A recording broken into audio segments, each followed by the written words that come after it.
Violence Month. I had these nice domestic, well, it's not really nice, but I had domestic violence stories prepared for you, and I had prepared to tell those. But today I had chemo. And it went a little longer and I came out. But the beautiful thing about just telling my stories is we talk about life. We talk about whatever's going on in your life, how to stay motivated, how to stay pumped up, how to stay encouraged, and whatever hand you're dealt, how to deal it, how to work it, how to make it work for you, and how to bless the kingdom of God with what he has given you. Our other show, Gifts to the Body with Lady Flo Duggar, we talk about those gifts that each of us have. Each of us has a gift that we can use to bless someone else with. And I'm so thankful that actually about, well, August 19th, God had dropped it in my spirit to start a ministry to help homeless people. And he told me to call it My Sister's Purse. And so for the last few weeks, I've been working with that ministry, and I thank you on Facebook because you guys really received us and really started making donations and really started calling and encouraging us and giving us ideas. And we have been so blessed to have put 4 people into homes since that time, and I'm so excited. And I'm super excited today, and that may be why I left my notes and left my papers. I have some notes, but it was in the plan, but like for quite a ways down the road. But dealing with people that don't have a place to stay is really wearing on your heart. If I know one of our clients is out in the streets, you don't sleep very well, you pray about them all the time, but you wonder, what can I do to help even one more person? And so we were blessed yesterday with somebody says, well, I got some houses and I'm tired of them. So we're praying about that, and pray with us about that, that God would give us the wisdom to not grow too fast where we can't handle it, but the wisdom to receive the things that he has for us. It would be so wonderful because instead of having people pay the hotels and sleeping on the street, we could help a few more people. The one house has 5 bedrooms, and so I'm thanking God, and I'm doing our due diligence, and I just thank him that people are connecting with us to help us grow this ministry. So in honor of that, I had found this writing that I wrote. It says 2004. You know, homelessness is not just something you just you see coming. All the time you don't see it coming. You know, sometimes, you know, you get behind on your bills, and sometimes you see different things happen and you get the foreclosure notices. But other times it's just something as abrupt as losing your job, or as abrupt as a tornado or a flood coming and destroying your house and the insurance deciding not to pay, or taking a long time to not pay. But I also noticed that one of my relatives, one of my younger cousins on Facebook, she's helping the homeless, and she's helping this one guy, and I just watch as she gets rejected sometime, but as her blessing is received sometime. But each of us, we are our brother's keeper. You know, in the Bible, when they it was said that, am I my brother's keeper? Back in Genesis, yes, we are. We are our brother's keeper. We are our sister's keeper. We are responsible for looking out for one another in ways that we can. One of our board members, she makes these wonderful little baggies with masks and hand sanitizer, and you know, things are different now for the homeless people now that we have coronavirus, and out there's a few extra things that they need besides the things that we used to do. So find out what you can do to help just one person. It may be a neighbor, it may be even a relative that's fallen on hard times, and you never know what $20 could do to help them. They could buy a few more groceries for their house, or buy paper products, or put some gas in their car. We have a fundraiser at My Sister's Purse every Friday, and we call it the $5 Friday fundraiser, because we want to show a point that if all of us put a little bit together, just a little bit, we could help a lot of people. Our tagline is many women, many purses making a difference. So you may not have $200. Some people have given $200, but $5 adds up. $5 is able to get somebody off the street. $5 is able to help somebody that's living in their car at least have a blanket or have some body wipes or have some things that they can use to do that. And we were also blessed to connect with an agency. And on October 31st, we will be part of a group that's going to give out 1,000 boxes of food. If you happen to know somebody that really needs extra food, just message me, and I'll let you know how I can get a box to them. There's going to be milk, produce, and meat. I'm not sure exactly what, but my sister's purse, we have quite a few boxes that we're getting distributing on that day. So if you need one in the Cleveland area, if you need one or you know of a family, please help us help the community and the things that we do.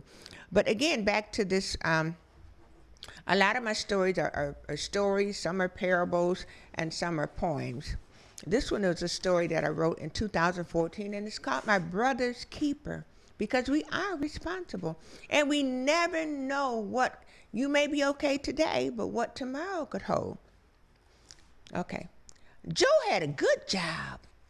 Joe had a good life. He had a beautiful wife, 2 kids, a house in the suburbs, and a great job in the city. You see, Joe was on the fast track. He got promotion after promotion because he was a hard worker. He was dedicated and enthusiastic about his job. Now, Joe would get to work early in the morning on the train. He would ride the train into the city to his office. He would get there and head to his favorite coffee shop and get his same coffee and bagel every day. One day, he had just picked up his coffee and his bagel, and he was headed towards his office when he noticed a slight commotion right outside his office door. As he got closer, he noticed that all the commotion was over a homeless man resting in the alley near the office entrance.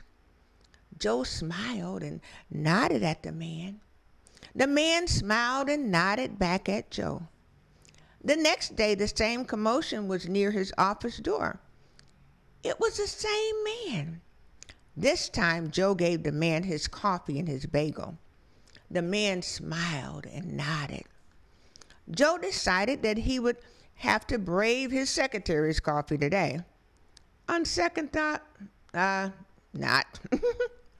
The next day, Joe remembered the man while he was in the coffee shop, and he bought 2 cups of coffee and 3 bagels, just in case the man was still there.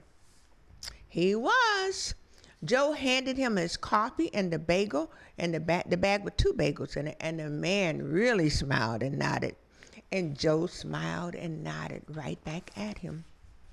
Now, this went on for a few days. Joe actually looked forward to seeing his new friend.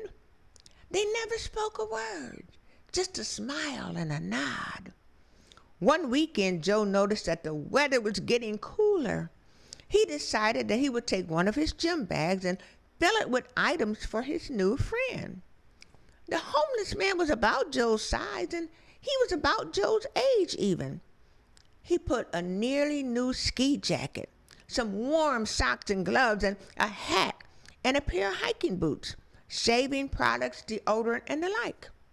He could hardly wait till Monday to give these items to his new friend. This time, along with the coffee and the bagel, he handed his new friend the duffel bag. His friend smiled and nodded really large this time. The next day, his friend was in the same spot, shaven and cleaned up with his new clothes on. Talk about perfect fit. Joe felt so great. Now, this went on for a few weeks with just a smile and a nod between them. One day, Joe picked up the coffee and the bagel, only to notice that his friend was no longer there. Joe was kind of sad. He continued to bring the coffee and the bagel for the next few days, but there was no sign of his friend. Joe's company started to face hard times. Over the course of 3 months, they were out of business, and Joe was without a job. The money they had saved slipped away over the next year or so, and Joe was always overqualified. He couldn't find a job. His wife found a job, but she couldn't keep up with the level that they had built up for themselves with their houses and cars. So they started selling off items, and they were down to the luxury car. Joe loved his car, but he also loved his family. They traded in the car for a hoopty. One week, when they managed to pay all of the main bills, they realized they had no money for food. No one said a word. They all went to bed hungry. Joe tossed and turned all night long. He knew he had to do something to feed his family. He remembered seeing a church not too far away that fed those who needed a meal. He gathered his family in the hoopty and headed over to the church. The car was absolutely silent. He ushered his wife and children to the front of the line. The food was a welcome sight. With his head hung low, he held his plate. He was too ashamed to look up. But out of the corner of his eye, he noticed that the person serving him looked familiar. But he didn't know where he had seen him from before. After the meal, they were instructed to pull up their car, and they were given food for the next week. Joe was so relieved. His family could eat. When they got home and unloaded the box of food, Joe noticed that there was a note. And it said, "Dear Brother Joe, words cannot express how I appreciate the coffee and the bagels that you blessed me with when my company went bankrupt. I was able to take the clothes that you gave me and find a job and get on my feet again. I was blessed to start my business again, and now I'm doing extremely well.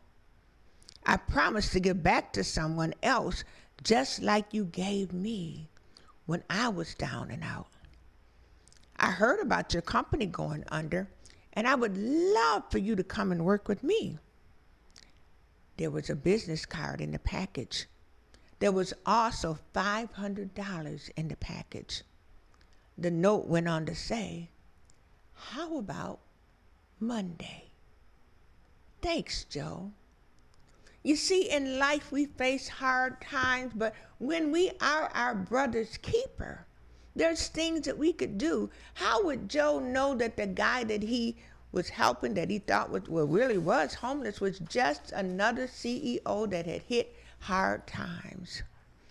And now that I think about it too, if you're in the Cleveland area and if you would like to help My Sister's Purse distribute some of the food boxes, like I said, there's 1,000 boxes and they weigh 40 pounds apiece, but we were blessed to pull together with other organizations and have people volunteer and come with trucks and different places. And it's going to be a really nice, blessed time where you can be your brother's keeper. And it doesn't cost you a dime, just a little bit of your time. So that would be, the distribution is on October 31st. So if you would like to help My Sister's Purse distribute some of the boxes, or if you know of a family that needs extra food, then you can call and message me on Facebook, and we can see how we can get together with you and how together we can be our brothers and our sisters' keeper. You know, sometimes when you face hard times, some people give up because it's hard. It's hard trying to figure you only got $20, but you got $90 worth of bills, or you either got to pay for food or put gas in your car to get to work. And a lot of people during this season are going through these types of, having to make these types of choices. But the main choice that you have to make is have a determination down in your heart that I'm going to make it through. Because we serve a God that hasn't moved, he hasn't changed, he hasn't diminished in anything. So you have to decide that I will, whatever circumstances I will find a way to survive. I will find a way to be encouraged. I will find a way to make it. Here's a poem that I wrote in 2001. 1, and it's called simply, I will. When your journey long seems all uphill, and your cup of life just took a spill, when all but your aching heart stands still, just say to yourself, I will. When your slice of life seems nothing but crust, and your band of gold has turned to rust, when days seem minutes and nights stand still, just say to yourself, I will. When hopes and dreams crash at your feet, gaping holes too large to fill, just sweep them away, get a new ball of clay, and say to yourself, I will. For there is no terror, fright, nor fear, desperation, debt, nor bill that can conquer the faith of the committed soul who continues to say, I will. You know, in 2020, I'm sure there's a lot of times that the enemy got in your mind and told you, this is so much happening. I can't make it. I've never had a year like this. Or whatever you decided to say with coronavirus and so many people dying and people losing their jobs. But you know, I know a lot of people that have started businesses right in the middle of the coronavirus. In the Bible, there's a scripture that said that he would spring wells out of a desert. So when everybody else is closing down their businesses, you can open up your business. You know you've been making those plans for 20 years. You got 5 business plans on the same thing. You've made the plans, you've dreamed, and you wished for the time to do it. On August 19th, I had ran across a person that was homeless. She was a referral to me by another friend. And at that time, I was really sick, and I didn't feel good, and I hadn't eaten in 30 days. I lost 30 pounds. All kind of craziness was going on with my health. And I was like, I can't call and encourage somebody else about cancer. I'm tired myself. But I did anyway after the Spirit of God kept telling me, I didn't tell you to quit my work. And so I said, okay, I'll make the call. But long story short, after meeting that person and firsthand getting a feel for what it feels like to be homeless, you know, imagine wherever you are right now, you had to leave and you had nowhere to go. You had no car. You got to figure out, you got a duffel bag and a few things. Where would you go? What bridge would you go under? Would you go in Walmart and walk all day till they take you out, kick you out? What would you do? It's something we don't think about when we have family and we have friends, but there's a whole population of people out there. And so that morning I got up and I had kind of worried about her all night long. And God said, now is time. I said, time? Time for what? He said, you got those business plans. You've been planning things to do something like this for 20 years. Today's the day. And I said, well, what would I call it, God? He said, my sister's purse. Because if you have a sister, I have one sister, and I have a lot of play sisters, but if you have a sister, if she has a loaf of bread, you're good for at least 2 or 3 slices of it.